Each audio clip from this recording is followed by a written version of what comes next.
नमस्कार, आप देख रहे हैं आपका पसंदीदा कार्यक्रम युव तरंग। आपके साथ मैं हूं शिखा शर्मा। आप सभी को अंतर्राष्ट्रीय महिला दिवस की हार्दिक शुभकामनाएं। 8 मार्च 1911 को महिलाओं के आर्थिक, राजनैतिक और सामाजिक उपलब्धियों के उत्सव के रूप में अंतर्राष्ट्रीय महिला दिवस को पहली बार मनाया गया।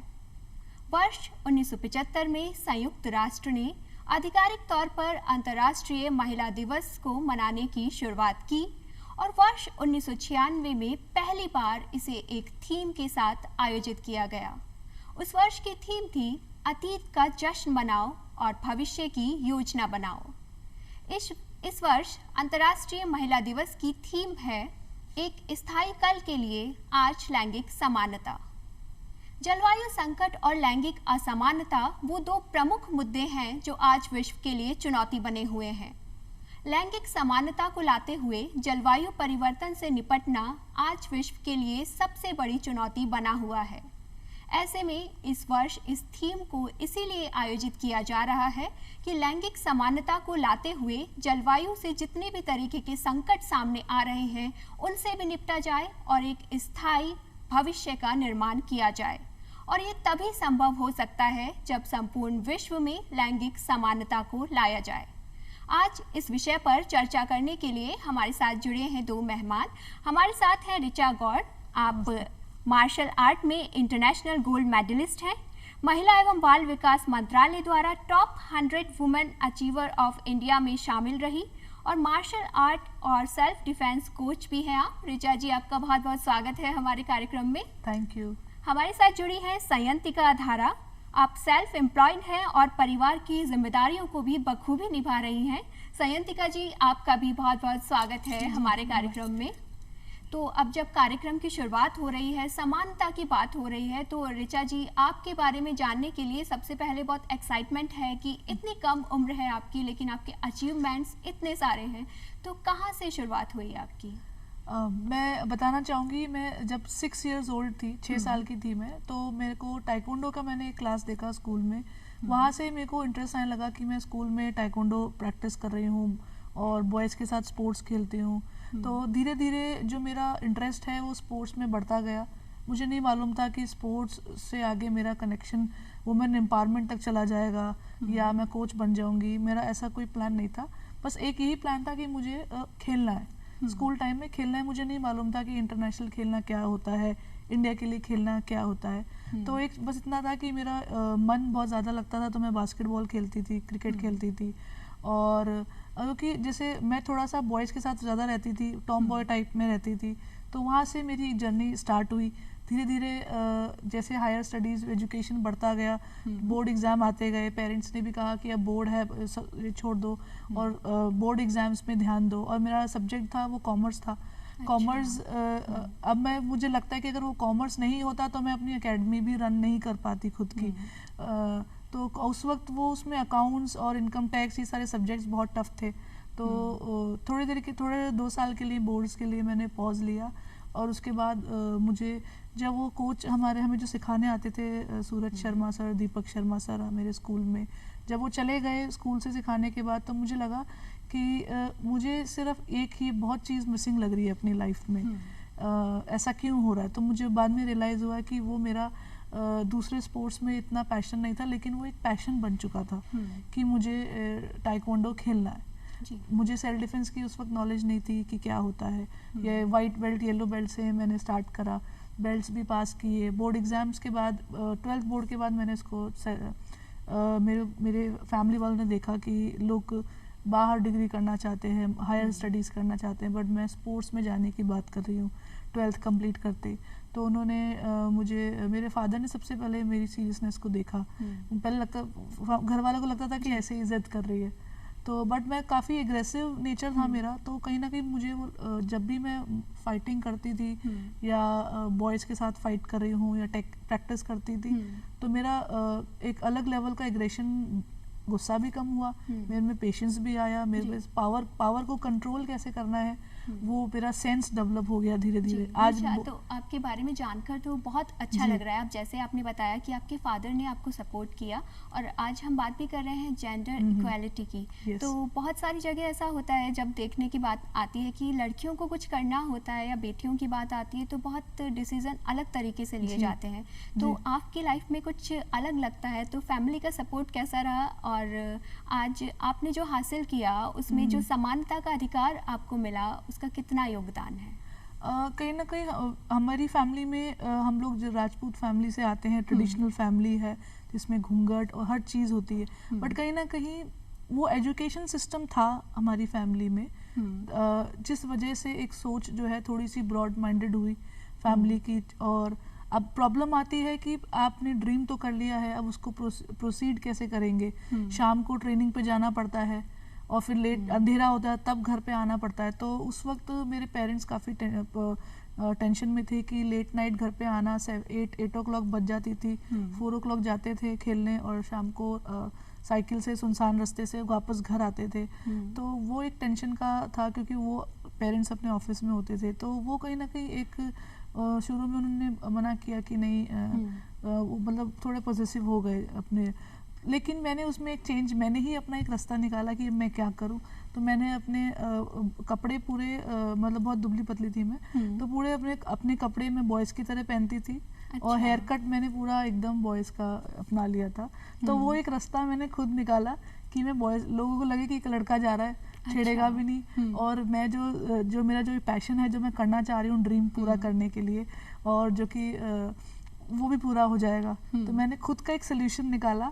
फिर घर वालों को लगा हाँ ठीक है लड़का लगती है तो चलो जाओ, और तो मेरी ट्रेनिंग पॉसिबल हो पाई। फिर मैंने लोकल ट्रेनिंग के बाद मैंने बेंगलोर, हैदराबाद और मुंबई और बाहर के कोचेस से ट्रेनिंग ली। यहाँ पे बेसिक लेवल तक मैंने खेला, स्टेट लेवल, डिस्ट्रिक्ट लेवल। और एक जो पॉइंट था जो हमेशा मुझे याद रहता था कि लर्निंग कभी बंद नहीं करनी। उस वजह से मेरे में ये क्यूरियोसिटी रही कि मैं बाहर की टेक्निक सीखूं, बाहर की ट्रेनिंग सीखूं, तभी मैं मैच जीत पाऊंगी। अगर एक इंटरनेशनल लेवल पे प्लेयर से जीतना है, नेशनल लेवल पे जीतना है, तो आप जयपुर लेवल की, डिस्ट्रिक्ट लेवल की सिलेबस से आप टेक्निक से नहीं जीत सकते। तो उस पे टेक्निक्स पे मैंने बहुत ध्यान दिया। 30,000, 50,000, लैक्स ऑफ फीस भी पे करी मैंने। और मैंने अपनी छोटी सी एक क्लासेस स्टार्ट करी 5 स्टूडेंट्स से। आज वो 2 लाख स्टूडेंट्स को मैं पुलिस को, कॉर्पोरेट्स में, रिजर्व बैंक के स्टाफ को, और जितने भी कॉर्पोरेट्स हैं ऑल ओवर इंडिया, स्कूल्स में हमारे popular government schools, private school, हम लोग 2 लाख जो है यूथ और फोर्सेस को हम ट्रेनिंग दे चुके हैं पूरी टीम के साथ। तो एक जर्नी जो थी एज अ प्लेयर बहुत दिक्कतें आई, क्योंकि आप ट्रैवल करते हैं, बाहर जाते हैं, ट्रेन में जाते हैं, और मोस्टली बॉयज़ की टीम ज़्यादा होती है, गर्ल्स 2 या 3 होती है, गर्ल्स कम होती है। रिलेटिव्स को, मदर को स्पेशली डर लगता है कि फेस पे चोट ना लग जाए या कि कुछ कहीं और चोट ना लग जाए, शादी नहीं हो, प्रॉब्लम आ सकती है आगे। वो एक केयरिंग होती है। तो बस ये है कि जब मैंने कोशिश यही रखी कि मम्मी को मैं मैथ से दूर रखूं, वो ना देखें। फादर मेरे साथ जाते थे, मोटिवेट करते थे, और मेरा सबसे बड़ा योगदान मेरे ब्रदर का रहा है, क्योंकि ब्रदर मेरे साथ साथ सीखता था।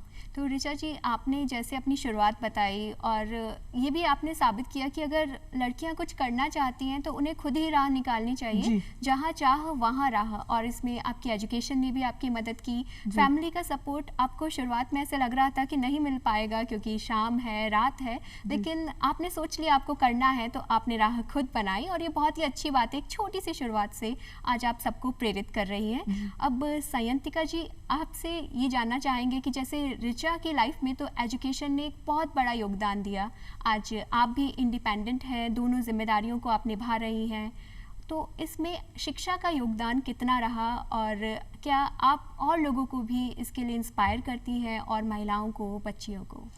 जी, सबसे पहले तो मैं अपने माता पिता को धन्यवाद करना चाहती हूँ कि वो इतने साक्षर रहे कि उन्होंने मुझे इतने अच्छे स्कूल, कॉलेज में एडमिशन करवाया, और अभी ऐसे उन्होंने मुझे इस लायक बनाया है कि मैं हर क्षेत्र में काम करने से बिल्कुल नहीं घबराती हूँ। मुझे सेल्फ इंडिपेंडेंट बनाया, आज मैं कॉन्फिडेंट हूँ। और हमारे सोसाइटी में मैं एज अ टीचर मतलब ट्यूशन्स लेती हूँ, तो मैं उनको प्रेरित करती हूँ, उनको शिक्षा देती हूँ जिससे वो आगे बढ़े और आगे बढ़ के कुछ हासिल करे। और मैं एक बिजनेस वूमेन भी हूँ जो अपना बिजनेस लीड करती हूँ अपने आप, जिसमें कोई हेल्प नहीं करता है, मुझे इतने सपोर्ट नहीं करता है। तो मैं चाहती हूँ कि अगर हम हमारे परिवार में भी किसी को शिक्षित करें या फिर किसी भी नारी को शिक्षा दे, तो ये सामने जाके या फिर हमारे देश के लिए कल्याण होगा या उन्नति की तरफ हमें लेके जाएगा। जी, तो और ये कहा भी जाता है कि अगर एक नारी शिक्षित होती है तो वो 2 परिवार में शिक्षा का उजियारा लेकर आती है और अपने आसपास भी शिक्षा से सभी को जागृत करती है। और लैंगिक समानता की जब हम बात करते हैं तो शिक्षा का अधिकार हर बेटी तक पहुंचना चाहिए। और संयंतिका जी, आपकी लाइफ में भी ये दिखाई दे रहा है और आप जिस तरीके से अब इंडिपेंडेंट हैं और लोगों को प्रेरित कर रही हैं, तो ये भी एक बड़ी बात है और समानता लाने की दिशा में एक बहुत बड़ा कदम है। लेकिन ऋचा जी, जब जेंडर इक्वालिटी की बात होती है तो बहुत सारी ऐसी बातें होती हैं जो हमें देखने को मिलती हैं, बच्चियों से जुड़ी हुई, महिलाओं से जुड़ी हुई। तो इसमें सेल्फ डिफेंस कितना इम्पोर्टेंट रोल निभा सकता है?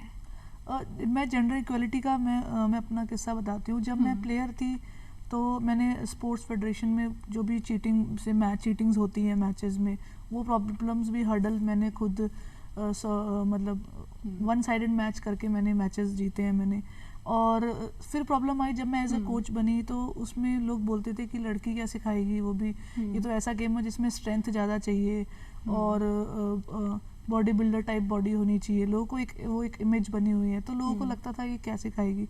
मैंने जब पुलिस को सिखाया और बहुत सारी जगहों पे सिखाया, तो धीरे धीरे लोगों को ये लगने लगा कि इसके तो टीम के मेडल्स भी आ रहे हैं और ये जो ट्रेनिंग, जो स्टूडेंट्स का फीडबैक आता था वो बहुत अच्छा आता था कि वो ये बोलते थे कि मैम हम आपसे कनेक्ट कर पाते हैं। लड़कियां स्पेशली बोलती थी, लड़कियां मुझे अपनी प्रॉब्लम बताती थी कि हमारे साथ हमें गवर्नमेंट स्कूल्स में इतनी प्रॉब्लम आती है कि घर पे कभी न्यूट्रिशन पूरा नहीं मिलता है हमको, दूध मेरे भाई को दूध, ब्रदर को दूध मिल रहा है लेकिन मुझे नहीं मिलता। तो बच्चियां मुझे अपनी प्रॉब्लम बताती थी।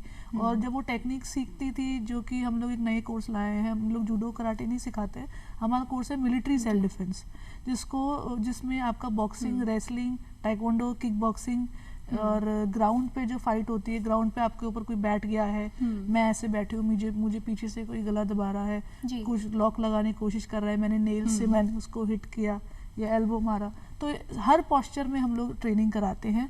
और ये मुझे भी धीरे धीरे पता चला कि ये कोर्सेज मतलब मोस्टली इंडिया के बाहर होते हैं, ब्रिटिश में, इजराइल में, ऐसी कंट्रीज में बहुत कराया जाता है फोर्सेस को और वहाँ की लड़कियों को। तो वो कोर्स मैं टाइकोंडो में ऐड किया और खुद रिसर्च करा। मेरे को प्रॉब्लम आती थी कि ये एक फीमेल कोच कैसे कराएंगी, तो उस हर्डल को भी मैंने पार करा। ऐसा नहीं है हर्डल आई। मेरे पेरेंट्स ने एक बात मुझे बोली कि हम सब तुम्हारे साथ में हैं, बाकी लोग कुछ भी बोले, कुछ भी, हमें तुम पे भरोसा है, बाकी के लोग दुनिया कुछ भी कमेंट करे या रूमर फैलाए, कुछ भी बोले, आपको अपना ध्यान देना है। तो फिर जैसे ही मैं अपना वर्क करती रही, हम लोग फ्री कैंप्स भी लेते थे गवर्नमेंट स्कूल्स में अंडर प्रिविलेज बच्चों के लिए, स्ट्रीट चिल्ड्रन के लिए, डेफ एंड डम बच्चे हैं, ब्लाइंड है, देख नहीं सकते।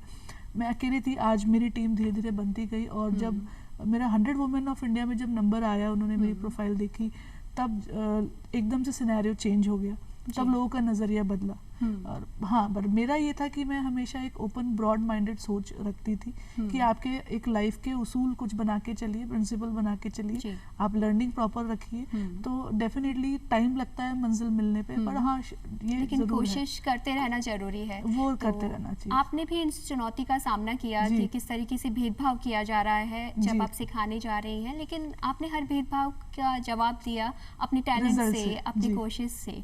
और संयंतिका जी, जब बात ये सब चल रही है, अभी जेंडर इक्वालिटी की हम बात कर रहे हैं, तो आप भी अपने आसपास देखती हैं और समाज को देखती हैं, तब आपको क्या महसूस होता है कि कौन से बदलाव हैं जो अब समाज में आने चाहिए ताकि समानता का अधिकार हमारी बेटियों को भी मिले, महिलाओं को भी मिले? जो बदलाव के बारे में मैं बोलना चाहती हूँ कि सबसे पहले जो हम अभी ऑफिसेज या फिर गवर्नमेंट ले लीजिए, गवर्नमेंट जॉब देख लीजिए, प्राइवेट जॉब देख लीजिए, वहाँ पे ऐसा होना चाहिए कि 50% मेल और 50% फीमेल का रेशियो हो जाना चाहिए, जो कि अब तक 70-30 का रेशियो चल रहा है गवर्नमेंट के हिसाब से, जो बहुत दिनों से बदलाव नहीं आया है इस क्षेत्र में। तो अगर हम इस चीज़ में अगर दोनों का ही समानतापूर्वक इस चीज़ को लिया जाए, तो हम हमारे नारी को एम्पावर कर रहे हैं, उनको सेल्फ इंडिपेंडेंट बनने के लिए हम एक मौका दे रहे हैं। तो इससे हम पहला बदलाव मैं यही करना चाहूँगी कि जब जी। तक ये हो जाए। जी सयंतिका जी, और वैसे माना भी जाता है कि जब हमारी महिलाओं को बराबर अवसर मिलेंगे पुरुषों के बराबर, चाहे वो नौकरी से जुड़े हुए हों, चाहे वो शिक्षा से जुड़े हुए हों, तब वो सही तरीके से अपना भी विकास कर पाएंगी और जो समानता का अधिकार है उसकी और कदम भी बढ़ा पाएंगी। तो एक बहुत अच्छा बदलाव है जिसकी आपने बात की है, और उम्मीद है कि आने वाले वक्त में हमें ऐसा ही देखने को मिलेगा जो आपने 50% महिला और 50% पुरुषों की बात की है। और ऋचा जी, अभी जो बात की वो ऑफिस से जुड़ी हुई है, जी। लेकिन बहुत सारी वजहें, जैसे आप महिलाओं से मिलती हैं, बेटियों से मिलती हैं, तो आपको क्या लगता है कि सबसे बड़ी बाधा क्या बन जाती है उनकी लाइफ में जब वो समानता का अधिकार चाहती हैं और अपना विकास करना चाहती हैं, तो क्या बाधा बनकर आता है? सबसे बड़ी 3 चीज़ें हैं जो मैंने हमेशा नोट करी है। अगर मैं खुद को भी उनकी जगह रखूं, उनकी फैमिली में, ये इमेजिन करूं कि मैं उस फैमिली में हूं, मैंने सबसे पहले ये देखा है कि लड़कियां डरती हैं, फियर, जिसको हम कहते हैं सेल्फ कॉन्फिडेंस। अब गर्ल्स का सेल्फ कॉन्फिडेंस जो डेवलप होता है वो डेफिनेटली हम एक्सरसाइज करते हैं, उससे डेवलप होता है, हमारे अंदर स्ट्रेंथ आती है, हम सेल्फ डिफेंस, ऐसी चीज़ है जिस दिन आपको सेल्फ डिफेंस आ जाएगा, आप बाहर निकलने में आप हिचकिचाएंगे नहीं।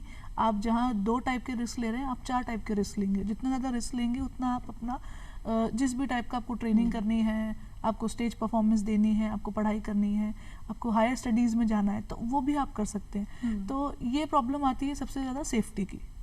हम अगर आज मैं सोचूं कि मुझे बॉम्बे में जाके एडमिशन लेना है तो मेरे पेरेंट्स शायद डर जाए, मैं एज एन एग्जांपल बता रही हूँ। तो सेफ्टी का हमें सबसे पहले प्रायोरिटी बनाना है, सेफ्टी, अपना गोल सेट करना है और अपने पेरेंट्स को कन्विंस करना है। जैसे ही अपने पेरेंट्स को कन्विंस करेंगे, वो भी देखेंगे कि आप आप ड्रीम कर रहे हैं गोल के लिए और इसका आगे रिजल्ट ऐसा अच्छा आएगा जिसमें फैमिली भी ग्रो करेगी और आप भी ग्रो करेंगे। तो इस तरीके से अपने फैमिली को कन्विंस कीजिए और एजुकेशन भी रखिए, क्योंकि पढ़ाई बिल्कुल छोड़ना मत। एजुकेशन के साथ साथ धीरे धीरे चीज़ें आती हैं। और मैंने हमेशा ये देखा है कि मोस्टली वर्किंग वुमेन हो या वर्किंग मैन हो, उनसे आप जाके बात करेंगे, वो आपकी बात समझ जाएंगे। जी। नॉन वर्किंग में बहुत ज़्यादा भी रेशो कम है कि वो सोचते हैं अभी गाँव में भी कि ये क्या होता है, ये टाइकोंडो क्या होता है, या ये कोई डिग्री है, अगर उनको बोले फैशन डिज़ाइनिंग तो वो क्या होता है। तो वहाँ कन्विंस करने में बहुत प्रॉब्लम आती है। वहाँ अभी भी कि गवर्नमेंट जॉब लो, गवर्नमेंट जॉब की तरफ ही जाना चाहिए। उनके लिए चाहे कोई भी लेवल का, छोटा लेवल का भी जॉब हो तो वो बड़ा है। तो कहीं ना कहीं वो जो मेजॉरिटी ऑफ जो रेशो है वो ज़्यादा है हमारे इंडिया में। बट हाँ, नो डाउट ये फैक्टर्स भी हैं। आज हायर पैकेजेस पे भी लोग लगते हैं, इंजीनियर्स हैं, कितने लोग वर्क फ्रॉम होम कर रहे हैं। लॉकडाउन में हमने देखा है वहाँ गर्ल्स की सैलरीज भी बॉयज़ के बराबर है, वहाँ भी इक्वलिटी है। पर इक्वलिटी आई है, चेंजेस आए हैं, रेशो धीरे धीरे बढ़ रहा है, ज़माना बदल रहा है। जो रूरल एरियाज़ हैं वहाँ भी और अवेयरनेस फैलाने की देर है। स्पेशली दूरदर्शन हर जगह चलता है। दूरदर्शन ने मुझे बहुत सपोर्ट करा है। जब मैं वर्ल्ड चैम्पियनशिप खेल कर आई थी तब भी मुझे सपोर्ट करा। हमेशा से डीडी नेशनल का साथ रहा है मेरा, चाहे मैं स्टेट लेवल जीतूँ या इंटरनेशनल लेवल जीतूँ। इस स्टेज के माध्यम से मैं ज़रूर सबको ये कहना चाहूँगी कि अपने बच्चों को वो जो करना चाहते हैं उन पर भरोसा कीजिए, उनको सपोर्ट कीजिए। आपके एक कदम बढ़ाने से वो 4 कदम आगे बढ़ेंगे। और हाँ, बहुत बार ऐसे भी होता है जैसे कि हमारे फेडरेशन बहुत ज़्यादा होती हैं जिसमें कन्फ्यूजन, लोग गलत टूर्नामेंट में नॉन एफिलेटेड गेम्स में ले जाते हैं, सर्टिफिकेट नॉन एफिलेटेड हो जाते हैं। तो आप पूरी जानकारी रखिए, अवेयर रखिए कि कौन सा रास्ता आगे कहाँ खुल रहा है। आप जिसको कहते हैं आत्मनिर्भर भी बनिए, और आपको जो ड्रीम करना है, चाहे प्राइवेट सेक्टर में या गवर्नमेंट सेक्टर में, वो आप करिए। और सबसे एक अच्छा व्यवहार रखिए और खुद पे एक कॉन्फिडेंस रखिए। तो महिलाओं के लिए भी ये बहुत ज़रूरी है कि वो अपने आप को पहचाने, आत्मविश्वास रखें और उनका जो भी सपना है उसकी ओर आगे बढ़ती जाएं। रास्ते में चुनौतियां तो सबकी आती हैं, उन्हें पार करती जाएं। सयंतिका जी, भेदभाव की जब हम बात करते हैं कि महिलाओं और पुरुषों में, जैसे अभी ऋचा जी ने भी कुछ देर पहले हमें बताया था कि भेदभाव देखने को मिलते हैं, तो आपको क्या लगता है कि कौन से भेदभाव हैं जो अभी भी हमारे समाज में महिलाओं से किए जा रहे हैं और उन्हें अपने अधिकारों से दूर किया जा रहा है? भेदभाव देखा जाए तो जैसे बेटे और बेटियों में भेदभाव अभी भी देखा जा रहा है यहाँ पे। जैसे ये है कि बेटी को अगर एजुकेशन में कोई से भी फील्ड में जाना है उसको परमिशन लेनी पड़ती है हर चीज़ के लिए। अगर वो कोई भी एक्स्ट्रा कोई अलग रूट पे जा रही है एजुकेशन के अलावा तो उसके लिए भी उसको बहुत तरीके की चीज़ें फेस करनी पड़ती है। जैसे कुछ चीज़ों जैसे कोई जॉब्स होती है जो नाइट शिफ्ट्स की होती है उसमें भी उस वजह से इन मतलब बेटियों को रोका जाता है, जबकि बेटे उनको या तो परमिशन लेने की ज़रूरत नहीं पड़ती है या तो फिर ऐसा होता है कि वो परमिशन मिल जाती है उनको। तो इस वजह से क्या है फीमेल जो है वो उनके टैलेंट छुप रहे हैं। तो यही चीज़ है जो उसमें बदलाव लाना चाहिए। संयंतिका जी, आपने जो बात उठाई वो हमारे आसपास भी देखने को मिलती है। जैसे हम किसी परिवार में जब जाते हैं तब भी देखने को मिलता है कि वो सीधा बताते हैं कि हमारा बेटा ये चाहता है काम करना तो हम उसे अगले साल भेजेंगे। और बात जब बेटी की आती है तो मन में एक सवाल होता है कि बेटी ऐसा चाहती है, हम आगे क्या करें, इसे भेजें या ना भेजें, हमारे मन में दुविधा है। तो ये आपने जो बात उठाई है एक बहुत बड़ा इशू है जिससे शायद बहुत सारी बेटियों को लड़ना पड़ता है। उन्हें पहले बताना पड़ता है कि वो क्या करना चाहती हैं, फिर निर्णयों में उलझ कर रह जाती हैं। तो ये एक कहीं ना कहीं समानता से दूरी लेके जाता है। आपने एक बहुत बड़ा इशू उठाया है। अब ऋचा जी, क्या आपको भी ऐसा महसूस होता है कि छोटे छोटे निर्णय हर एक महिला के, हर एक बेटी के डिपेंड रहते हैं? जब शादी से पहले वो चाहती है कुछ करना तो उसे पूछना पड़ता है कि क्या मैं ये काम कर सकती हूँ, क्या मैं इस फील्ड में जा सकती हूँ, और शादी के बाद वो पावर कहीं और शिफ्ट हो जाती है। जिस दिन ये समस्या दूर हो गई हमारा जो भारत है वो एक अलग लेवल पे होगा। जिसका मैं कहना यही चाह रही थी कि जिस दिन ये सिचुएशन हमारे कभी कभार बहुत बार होता है, फैमिली हमारे मेंबर्स कुछ तो एग्री कर जाते हैं कि हम ठीक है आप जाओ, आपको जो करना है करो, क्योंकि आज गर्ल्स एयर हॉस्टेस भी है, सब चीज़ें हैं। और सपोर्ट और ट्रस्ट की एक बात होती है कि आपको विश्वास जीतना होता है। और बहुत सारे अब वहाँ पे ऐसी गर्ल्स कम्युनिटी तो नहीं बोलूँगी मैं, कुछ ऐसी गर्ल्स भी हैं जो ट्रस्ट तोड़ती हैं, जिस वजह से सबको समझा जाता है कि भाई सारी लड़कियाँ एक जैसी है। अब जैसे हम कहते हैं कि सारे मैन तो खराब नहीं है, सभी रेपिस्ट नहीं है, सभी क्रिमिनल नहीं है, पर वो सोच ऐसी है जिसके लिए एक बहुत अच्छा समाधान है कि स्कूल लेवल पे ऐसी वर्कशॉप हो जिसमें मानसिकता में बदलाव आए, बॉयज़ के भी गर्ल्स के भी, ताकि ये क्राइम्स ही ना हो, इतने अरेस्टमेंट ना हो, एटलीस्ट 0 तो पे नहीं आएगा बट एटलीस्ट 50% भी नीचे आ जाए। तो कहीं ना कहीं जो टीनेज में हमें जो वर्कशॉप लगानी चाहिए गवर्नमेंट स्कूल्स में, कॉलेजेस में, वो एजुकेशन, क्योंकि एजुकेशन का मतलब सिर्फ पढ़ाई नहीं है, अवेयरनेस भी है, बॉडी की अवेयरनेस हो गई, और पर्सनल जिसको कहते हैं पर्सनल अपब्रिंगिंग की बात जिसको कहते हैं, व्यक्तित्व का निर्माण, चरित्र का निर्माण, आपने सही पहचाना। तो पर्सनल एजुकेशन, प्रोफेशनल एजुकेशन और जो हम पढ़ाई करते हैं, तीनों को मिलाएंगे तो एक प्रॉपर, मुझे लगता है एजुकेशन उसी को कहेंगे। बहुत बार मैंने देखा है जो अपने प्रोफेशन में तो बहुत अच्छे हैं लेकिन पर्सनल लाइफ में बहुत एग्रेसिव हैं या फिर गुस्सा करते हैं अपनी वाइफ पे। मैंने ऐसे एग्जाम्पल, वैसे बहुत सक्सेसफुल है, और कुछ ऐसे भी देखे हैं जो पर्सनल लाइफ में अच्छे, करियर में ठीक ठाक कर रहे हैं लेकिन फैमिली दोनों को बैलेंस बना रहे हैं। तो कहीं ना कहीं आई थिंक बैलेंस जो है ना, जिस दिन ये बैलेंस मेन में और वुमेन में भी आ जाएगा तो आगे की जनरेशन भी वैसी रहेगी और चीज़ें सुलझती रहे, मतलब सॉल्व होती रहेंगी।